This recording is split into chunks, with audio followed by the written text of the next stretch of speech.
안녕하세요. 건강 스토리텔러 정아입니다. 오늘은 제목부터 놀라운 책을 가지고 왔는데요. 나는 101세 현역의사입니다. 라는 도서입니다.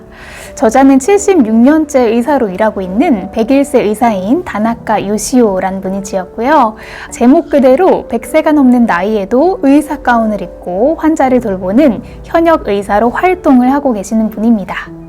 101세를 기념을 해서 자신의 활동법, 또 식사법, 질병대처법, 마음관리법을 무려 45가지로 정리를 했다고 하는데요.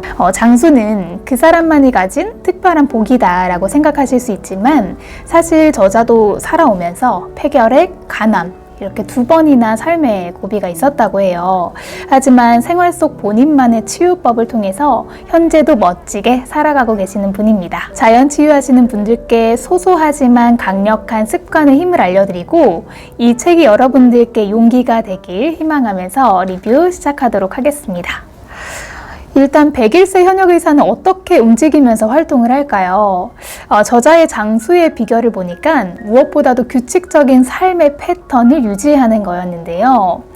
책의 본문을 읽어드리면 현대인들은 자연에서 멀어진 문명 생활을 하기 때문에 몸이 내는 소리에 귀 기울이지 않고 몸의 생리적 리듬을 무시한 채 불규칙한 생활을 하고 있습니다. 그래서 건강할래야 건강할 수 없는 환경 속에 놓여 있다고 하는데요. 규칙적인 생활은 낮에 활발해지는 교감신경과 수면 중에 활동하는 부교감신경의 전환이 원활하게 이루어집니다. 만일 취침 시간과 기상 시간이 매일 다르면 교감신경과 부교감신경이 원활하게 전환되지 않기 때문에 자율신경의 균형이 깨져서 건강에 이상이 생길 수가 있겠죠. 이 상태가 지속되면 불면증에 걸리거나 또 다른 여러 질병을 유발할 수 있습니다. 그래서 건강의 최대 전제 조건은 규칙적인 생활을 하는 것입니다.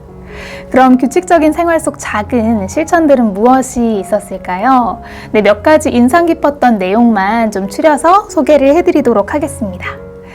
저자의 습관 중 하나, 매일 15분씩 일광욕을 합니다. 오랜 옛날부터 사람은 해가 뜨면 일어나서 활동하고 해가 지면 쉬는 생활을 해왔습니다.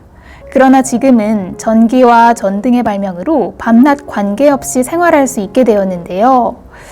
물론 자외선은 얼굴의 주름, 또 검버섯, 피부암의 원인이다 라는 주장도 있지만 한두 시간 오래 햇빛을 쬐는 것이 아니라 산책할 때 직접 햇볕을 쐬는 한 20분 정도의 짧은 시간은 많은 효용을 가지고 있다라고 주장을 하고 있는데요. 일광욕은 세로토닌의 기능을 활발하게 하고 또 분비량을 높이는 효과가 있습니다. 또 세로토닌은 감정과 기분을 조절하는 등 정서 안정에 깊이 관여하는 물질인데요. 그래서 집에만 있다가 낮 시간대에 햇볕을 잠깐 보면 기분이 좋아지기도 하잖아요. 몸에 이런 반응 덕분인 것 같아요. 근데 요즘은 또 날씨가 추워서 산책하기 힘드시겠지만 하루에 한 번 햇볕을 짧게라도 보는 건 몸에도 좋고 또 기분에도 좋은 영향을 미치는 것 같습니다. 또한 햇볕을 쬐면 체온이 올라서 혈액순환도 좋아지고 면역 기능도 활발해진다고 해요. 그래서 체온이 낮을수록 면역력이 떨어져서 암세포의 활동이 활발해집니다. 실제 일조량이 적은 지역의 사람들은 대장암과 위암 등의 소화기계 암에 걸리는 비율이 높다고 하니까 우리 환우님들도 지금은 추워서 장시간 밖에 있을 수 없잖아요. 아주 잠깐이라도 낮 시간대에 햇볕을 조금은 쬐주는 거 중요한 습관인 것 같습니다. 이 외에도 저자는 매일 30분 정도 산책을 하고 또 매일 낮잠을 또 잔다고 해요. 낮잠이 주는 좋은 점은 많이 있습니다. 그래서 구글이나 애플 같은 세계적인 기업은요, 직장 안에 그 낮잠을 자는 공간을 따로 마련해 놓고 있는데요. 낮잠은 일의 효율을 높이는 데 중요한 역할을 하기 때문입니다. 그래서 저자도 오전 진료를 마치고 40년 가까이 낮잠을 자고 있는데 여기에서 중요한 점은요, 또 낮잠은 너무 길게 주무시면 안 된다라는 점이에요. 낮잠은 30분을 넘어서 1시간 가까이 자게 되면 논렘 수면이라고 해서 깊은 잠에 들어가기 때문에 오히려 생체 리듬이 무너져서 건강에 좋지 않습니다. 억지로 낮잠을 잘 필요는 없지만 매일 같은 일상으로 바쁜 업무를 하셔야 하는 분들은 오전 업무를 열심히 하시고 15분에서 30분 정도 짧게 주무시길 추천드립니다. 그리고 이 생활 패턴 외에도 매일 아침 일어나 침대에 누워서 5분 정도 하체 체조하기, 그리고 매일 등의 모양을 체크를 하고 바른 자세를 유지하기를 한다라고 합니다. 티끌모아 태산이라는 말처럼 오랜 시간이 지나면 그 차이는 엄청나게 벌어지잖아요. 건강을 위해서는 몸에 좋은 작은 습관을 가능한 한 많이 만드는 게 중요한 것 같아요. 자, 활동뿐만 아니라 또 내 입에 무엇이 들어가는가, 먹는 것도 참 중요한 부분이잖아요. 저자는 책 속에서 본인의 식생활도 꼼꼼히 다루고 있었는데요. 그 중에 하나는 매일 15종류 이상의 채소를 먹는다라고 하는데요. 매일 채소를 의식한 식단으로 식사를 한다고 해요. 그래서 식사로 섭취하는 채소로는 신선초, 쑥, 고구마잎, 당근, 파프리카, 양배추, 가지, 배추, 시금치, 청경채 이렇게 다양하게 구성을 해서 먹고 있다고 하는데, 채소는 암과 고혈압, 뇌졸중, 심근경색 같은 성인병을 예방하는 영양소가 풍부하게 들어가 있고, 또 채소는 몸을 녹슬게 하는 활성산소를 줄이는 효과가 있습니다 라고 말합니다. 일과 인간 관계로 스트레스를 받고 식품 첨가물이 든 가공식품을 많이 섭취하면 활성산소가 증가하는데 현대인들의 생활이 딱 그렇다라고 꼬집고 있는데요. 그래서 우리 구독자분들도 평상시에 채소를 의식한 식단으로 밥상을 구성해 주시는 게 좋을 것 같아요. 그런데 여기에서 오해하시는 부분이 있습니다. 그럼 건강을 위해 고기는 먹지 말아야 하나? 인데 사실 그건 또 절대 아닙니다. 저자 또한 건강을 위해 고기를 극단적으로 먹지 않는 것은 반대하는 입장이었는데요. 보통 채식 위주의 식사를 해야 건강하다라고 믿는 사람들이 많아졌죠. 그래서 우리 환우님들 중에서도 치병을 하시면서 극단적으로 고기를 끊으시는 분들도 계시는데, 사실 치유에서 중요한 부분 중에 하나가 체력이거든요. 그래서 무조건적인 채식 위주의 식사는 저도 반대하는 입장입니다. 저자도 마찬가지로 식사에서 중요한 것은 전체적인 영양의 균형이라고 말하고 있었고요. 그래서 저자는 유제품, 고기, 생선을 통해 단백질을 섭취한다라고 하면서 건강하게 오래 사는 것을 생각하면 고기 섭취를 극단적으로 줄이는 소박한 식사는 고집하지 않는 것이 좋습니다 라고 추가 설명을 해놨습니다. 여기서 채식 위주의 영양 잡힌 식사를 하기 위한 방법으로는 식사량은 배불리 먹는 양의 80% 정도로 약간 모자라게 먹는 것이 좋고요. 베지터블 퍼스트라는 말이 있는데, 말 그대로 식사를 하실 때 채소를 가장 먼저 먹고 그 다음에 생선이나 고기 등의 단백질, 그리고 당질인 밥, 이 순서대로 섭취를 하는 식사법인데요. 이렇게 식사를 하면 비만이나 당뇨병 같은 성인병도 예방하는 효과가 있고 균형 잡힌 식사도 함께 할 수 있겠죠. 읽어보니까 저자가 추천하는 식사법이 지중해식 식사법과 크게 다르지 않더라고요. 그래서 환우님들 중에 어떻게 드셔야 할지 고민되시는 분들은 이전 영상 지중해 식사법 컨텐츠를 참고해 주시면 좋을 것 같아요. 자, 이에 더불어서 물도 자주 마시는 습관이 중요하다라고 말합니다. 이 책의 저자는요, 기상하고 나서, 그리고 일하는 짬짬이, 그리고 또 산책 전후에, 그리고 또 목욕 전후에 이렇게 자주 수분을 보충을 해서 하루 2리터 정도의 물을 마신다고 합니다. 갈증이 나거나 입술이 건조하거나 또 피부가 건조하다, 또 몸이 나른하다, 변비나 설사 증상이 있다라고 느껴질 때는 체내에 수분이 부족할 가능성이 있거든요. 그렇다고 한 번에 많은 물을 마시면 또 체내의 염분 농도가 단번에 낮아져서 몸의 컨디션이 또 무너질 수 있기 때문에 수분 보충은 조금씩 자주 하시는 게 좋다고 하고요. 이 외에도 몇 가지 절대 먹지 않은 음식에 대해서도 함께 소개를 하고 있어서 말씀드려보도록 하겠습니다.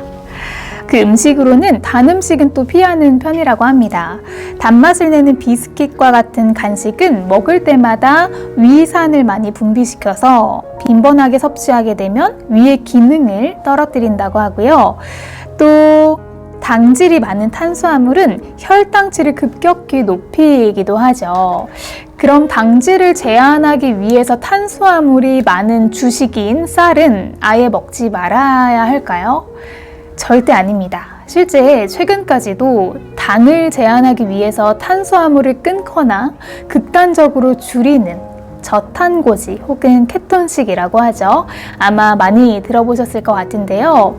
하지만 저자는요, 몸을 움직이는 에너지의 절반 이상은 당질에서 만들어지기 때문에 당질이 줄어들면 에너지가 부족해지고, 그럼 우리 몸은 지방을 분해해서 에너지를 보충하려고 하기 때문에 결과적으로 체중이 감소할 수밖에 없습니다.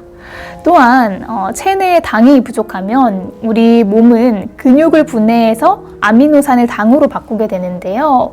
근육이 줄어들어서 기초대사가 떨어지니까 쉽게 피로해지고 또 지치게 된다고 해요. 그래서 과다한 당 섭취는 몸에 좋지 않은 건 사실이지만, 그렇다고 해서 극단적인 당 줄이기는 절대 건강을 위한 방법은 또 아닌 것 같습니다.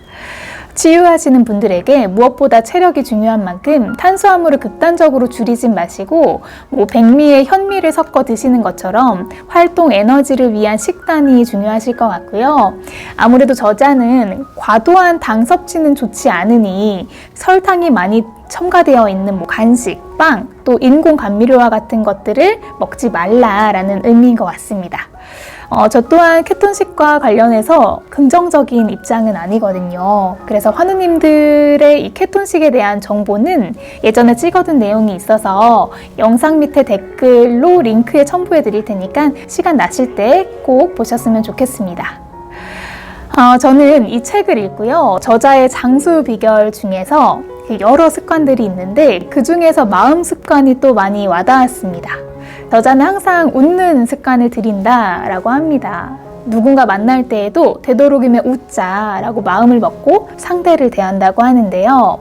실제 웃음에 대한 실험도 있는 거 아시나요? 실험 대상자들을 두 그룹으로 나눠서 한쪽 그룹에게만 많이 웃을 수 있는 환경을 조성해 줬다고 해요. 그래서 일정 기간 지속적으로 만담이나 개그 프로그램을 보여주거나 하하하 소리 내어서 웃게 한 다음에 이 면역세포의 일종인 NK세포의 활성도를 조사를 한 건데요. NK세포가 활성화될수록 암이 빨리 치료되고 예방이 되는 효과도 있었다고 합니다. 결국 웃음이 면역세포를 활성화시키고 몸의 저항력을 높이는 효과가 있다는 건데요. 즐겁지도 않은데 억지로 웃으라는 건가 생각하실 수 있지만, 실제 웃겨서 웃는 건 아니지만 우리가 웃는 표정을 짓고 억지로 웃더라도 뇌는 재미있다 혹은 즐겁다라고 착각을 하기 때문에 면역세포, NK세포도 당연히 더 활성화가 된다고 합니다. 그래서 저도 마음을 괴롭히는 환경은 조성을 하지 않으려고 많이 노력하는 것 같아요. 예를 들어서 스트레스를 과하게 주는 뉴스를 될 수 있으면 피한다던가, 아니면 잔인한 영화는 절대 보지 않고요. 반면에 만났을 때 기분이 좋아지는 그런 사람들이 또 있잖아요. 그런 만남을 자주 하려고 노력하는 편이고, 또 저 또한 그런 사람이 되려고 많이 노력하는 것 같습니다. 마음 건강이 신체 건강과 또 밀접하게 연결되어 있는 만큼 중요하게 다뤄야 할 부분인 것 같아요. 이 외에도 저자는 어쩔 수 없이 받게 되는 스트레스는 살아있음을 느끼는 증거다라고 생각하며 긍정적으로 넘기는 생각을 하고, 또 젊은이들처럼 사람들과 메신저를 즐기며 생활에 활기도 불어넣고, 앞으로 10년 더 건강하게 살기를 목표로 할 수 있는 작은 습관을 열심히 지킨다라고 했습니다. 목마른 사람 앞에 물이 절반 남긴 컵을 내밀었을 때 물이 절반이나 담겨 있어서 감사하다, 긍정적으로 느끼는 사람도 있고, 절반밖에 없다라고 비관적으로 느끼는 사람도 있잖아요. 저자의 말에 따르면 일이든 사람이든 모든 것에는 긍정적인 면과 부정적인 면이 있습니다. 물론 경우에 따라서는 부정적인 면을 정확하게 봐야 할 때도 있지만, 그 외에 가능한 한 긍정적인 부분에 주목을 해야 합니다. 진료실에서 환자를 만나고 맛있는 식사를 하고 산책을 하고 스마트폰으로 친구들과 대화하는 것 모두 제가 할 수 있는 것들입니다. 이런 습관과 경험을 쌓는 것이 나이에 관계없이 매일을 즐겁게 보내는 비결입니다 라고 말했습니다. 올해 100일세가 훨씬 넘은 이 저자는요, 내과 의사로 아직도 매일 오전에 환자들을 만난다고 합니다. 진료가 끝나면 귀가를 해서 직접 준비한 건강한 음식들로 식사를 하고, 또 정해진 코스대로 산책을 하고, 또 스마트폰으로 지인들과 대화하며 즐거운 시간을 보낸다고 합니다. 자기 손으로 먹거리를 준비하고 또 자기 발로 걸어 일터로 나가는 이 저자는 젊은 시절과 크게 다르지 않은 일상을 누리고 있고, 진료실에서 컴퓨터를 두드리면서 환자와 대화하거나 웃는 얼굴로 병원을 활보한다고 해요. 건강은 다른 데서 오는 게 아닌 것 같습니다. 자기 자신만이 자신을 지킬 수 있는 것 같아요. 이 외에도 소개해드리는 이 책은 읽기 쉬운 문장으로 평소에 돈 들이지 않고 건강을 지키는 방법들이 많이 나와 있으니까요. 기회 되실 때 꼭 한번 읽어보셨으면 좋겠습니다. 자, 이것으로 책 리뷰는 이렇게 마무리하도록 하고요. 오늘도 소소하고 행복한 시간으로 하루 잘 마무리하셨으면 좋겠습니다. 시청해주셔서 감사합니다. 항상 건강하세요.